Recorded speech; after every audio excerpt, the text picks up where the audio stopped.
Dans les dernières vidéos, nous avons vu comment trouver une décision de justice et les textes applicables sur Internet.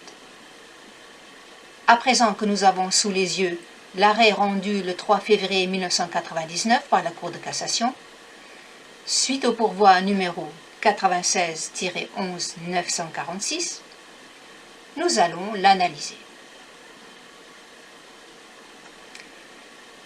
Comme cela a été énoncé plus haut, jusqu'à l'année 1999, la Cour de cassation avait toujours jugé qu'une donation ou un legs fait pour maintenir une relation adultérine est contraire aux bonnes mœurs. Revenez à présent à l'arrêt du 3 février 1999. Vous lisez que d'un coup, la Cour de cassation affirme le contraire de ce qu'elle avait toujours jugé, et cela sans donner aucune explication de son revirement de jurisprudence. Je cite, et vous lisez avec moi, « N'est pas contraire aux bonnes mœurs la libéralité dont l'auteur entend maintenir la relation adultère qu'il entretient avec le bénéficiaire. » Fin de la citation. Et la Cour d'appel, en prononçant la nullité de la clause litigieuse du testament, a eu tort.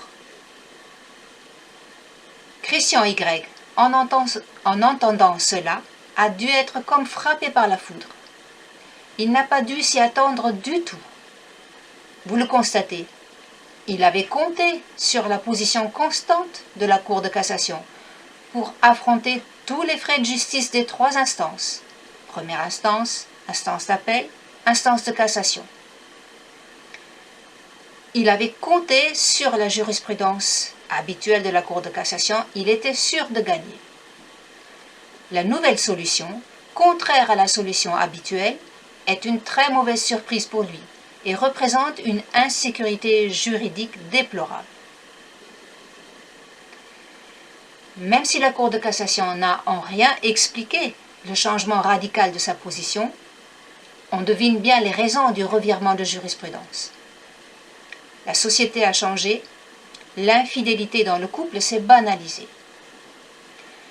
Le droit est, en général, le reflet de la société, même si, parfois, il érige en standard des comportements plus exigeants que des comportements moyens.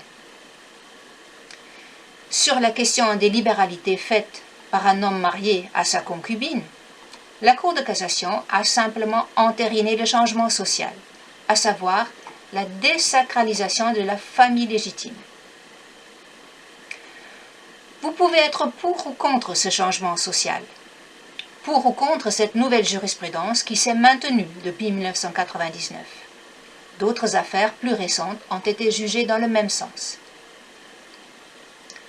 Ce que vous devez retenir est que l'emploi par le législateur de notions aussi floues que les bonnes mœurs et les revirements de jurisprudence qu'elles permettent engendrent une grande insécurité juridique. Hier, le cadeau à la maîtresse était nul, comme contraire aux bonnes mœurs. Aujourd'hui, il ne l'est plus. Mais retenez aussi l'avantage que présentent ces notions floues et les revirements de jurisprudence. Ils donnent de la souplesse au droit. Sans eux, le droit serait figé, il aurait du mal à évoluer. Sans eux, il faudrait encore plus de nouvelles lois à chaque fois qu'il y a un changement dans la société. Avec les notions floues, le législateur laisse au juge le soin d'adapter la loi au cas par cas et aux évolutions sociales.